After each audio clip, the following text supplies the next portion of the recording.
So next you'll see an overview of just outside of Link's house, and there are three characters out here that are waiting for Link to wake up. One of them is Beth, whom we've met earlier. The other two are brothers. The younger one is Mallow, who is the younger, more intelligent one, is also very sarcastic. And he must be pretty good with money, because later on he actually opens up his own shop, which is kind of ironic considering he's such a little dude.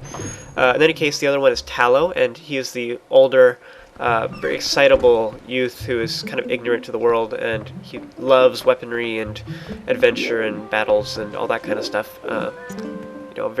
Makes a big fuss about everything. In any case, if you go talk to him, then he will just scream about, "Oh my goodness, there's a slingshot in Sera Sundries, oh my goodness," and then Mallow says he has to have it.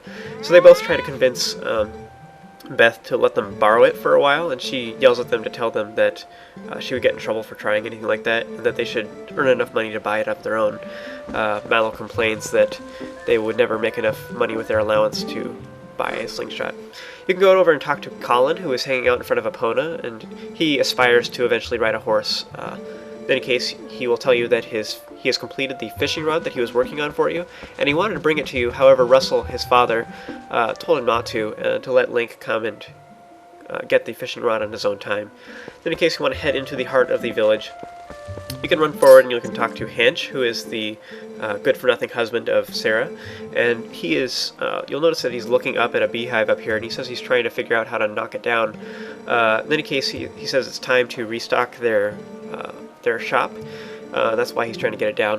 But he also mentions that his wife is not in a very good mood, and that is because her cat has gone missing, and you actually can't buy anything in her shop until you get the cat back to her. In any case, you can head forward and you can talk to Yuli, who runs up to the stream, and she says, "Oh, good morning," and she mentions that the sword that is going to be delivered to Hyrule, one of the items that is going to be delivered there, is inside their house, and so she says that's where it is, and she also says that she's looking for a cradle that has gone missing, and she wonders if you have seen it. And this has to do with the monkeys that are causing trouble in the town, and we'll deal more with that in just a moment. You want to head over to these vines here, and you'll see there's a new character here called Jaggle, and he is the father of both Mallow and Tallow, whom we just saw a moment ago. And he tells you to Z-target him and talk to him, and Z is located on your nunchuck controller. It should be on your middle finger, so you can press that and then press A to talk to him. And most of the 3D titles use Z-targeting, and it allows you to interact with things far off, as well as a very handy battle system when dealing with enemies. So we'll deal more with that later. He also mentions that there is Sera's cat across the way, across the little stream. We'll deal more with that in a moment. He also talks about some grass that is up here. That's what we're up here for. He says there's some funny looking grass up here, and he knows that you use it, so he thought he'd let you know. We'll actually deal with this patch of grass here in a moment. You want to jump across to the roof and then head over to these platforms on the left, and you'll see there's a second patch of grass here. While Link is holding it, you'll notice it looks very much like a bird. So blow into it. This is called hawk grass, and it conveniently, who'd have thought, summons a hawk. And the hawk will then swoop down and it will land and perch on Link's arm. And you will then be able to use the hawk to hit far-off objects and bring things back to you as well sometimes. So in this case, you want to aim your Wiimote at the television, and then you want to use it to aim at this monkey that you see jumping off in the distance, and it is carrying a cradle. So you want to use the hawk to bring the cradle back to you. You hear the Zelda chime to say that you completed the puzzle, and you want to bring the cradle all the way back to Yuli. So jump along the roofs, then head on down, and you want to talk to Yuli, and she will then thank you and be very relieved that you brought it to her. I love her little facial expressions here. She's got quite the expressive little things going on there, just the way she blinks and smiles and everything. In any case, she will then remember there was something that she was supposed to give you, so you should head back to her house. She then proceeds to walk fairly slowly because she is pregnant. In any case, you can just simply run ahead, and she will appear once you reach her house, so it will just skip ahead to that point. In any case, she will then thank you one more time, and she will give you the fishing rod that Colin was working on.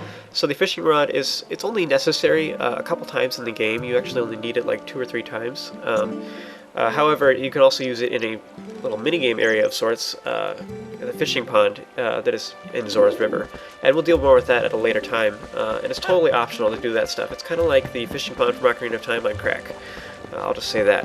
In any case, you want to head to the opposite side of the village and go across a little stream. And at this point, you can enter the little house over here if you so desire. And inside you'll see another new character, and her name is Pergie, and she is the wife of Jaggle and the mother of Mallow and Tallow, whom we met earlier.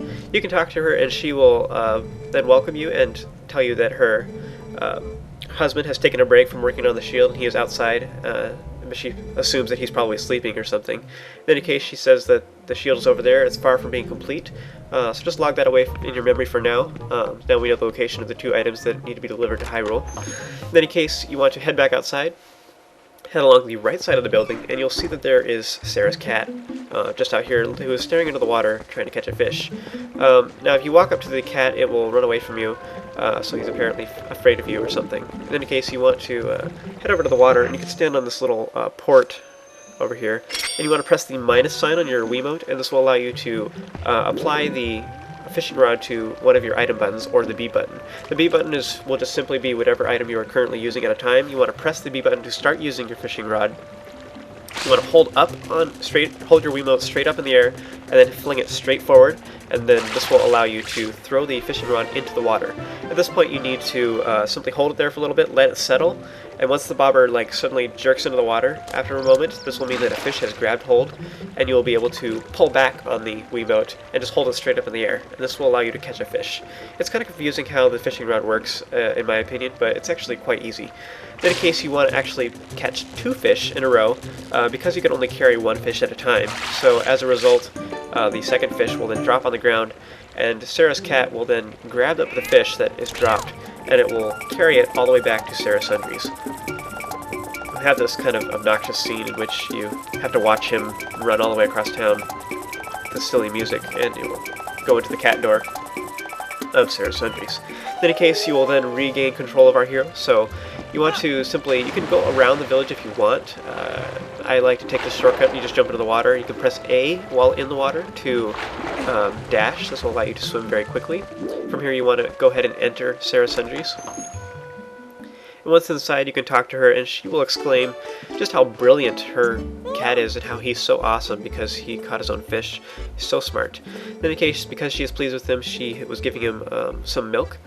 And she mentions that she's grateful or whatnot. She doesn't know that you brought the cat back, but in any case, she's in a good mood, so she's going to give you this bottle that's half filled with milk. And the milk is pretty worthless. It only restores 3 hearts and everything, so it's kind of pathetic. However, what's the real treasure is that it has the empty bottle. Once you have used up the milk or whatnot, you can put all sorts of stuff in the bottle. So this is a very useful item that we will be using often later on. In any case, you can check out the items she has for sale. The most important thing is the Slingshot. However, it costs 30 rupees, so we're going to have to go gain some rupees. So head outside and join me for the next video, and we will gather rupees to do that.